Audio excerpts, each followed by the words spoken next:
एवढंच सांगतो की आज विरोधक तुमच्याकडे काँग्रेस माकप हे लोक येऊन मतं मागतील, त्यांना तुम्ही मतदान करणं म्हणजे एमआयएमला 2 मतं भेट दिल्यासारखे.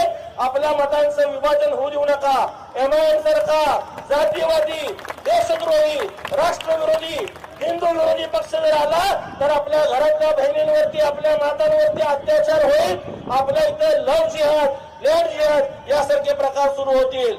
एमआयएम देशद्रोही का आहे तर आदर्श आपण ज्यांना छत्रपती शिवाजी महाराजांना मानतो, छत्रपती संभाजी महाराजांना मानतो, त्यांच्या नावाचं ज्यावेळेस औरंगाबाद शहराचं नाव बदलून छत्रपती संभाजीनगर केलं त्यावेळेस सगळ्यात पहिला जर कोणी विरोध केला असेल तर याच एमआयएमने केलेला आहे. त्यामुळं आपण कधीही एमआयएमचं समर्थन करायचं नाहीये, कधीही आपण एमआयएमला स्वीकारायचं नाहीये.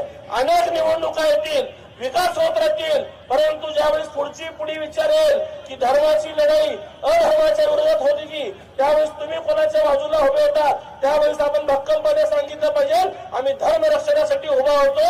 मी तुम्हाला ग्वाही देतो की तुम्ही भारतीय जनता पार्टी सोबत राहावा, महायुती सोबत राहावा. तुमच्या सगळ्यांच्या 40,000 घरकुल्यांची योजना समोर देवेंद्र फडणवीस साहेबांकडे हात धरून पूर्ण करून घेण्याची जबाबदारी माझी असेल. मी खूप भाग्यवान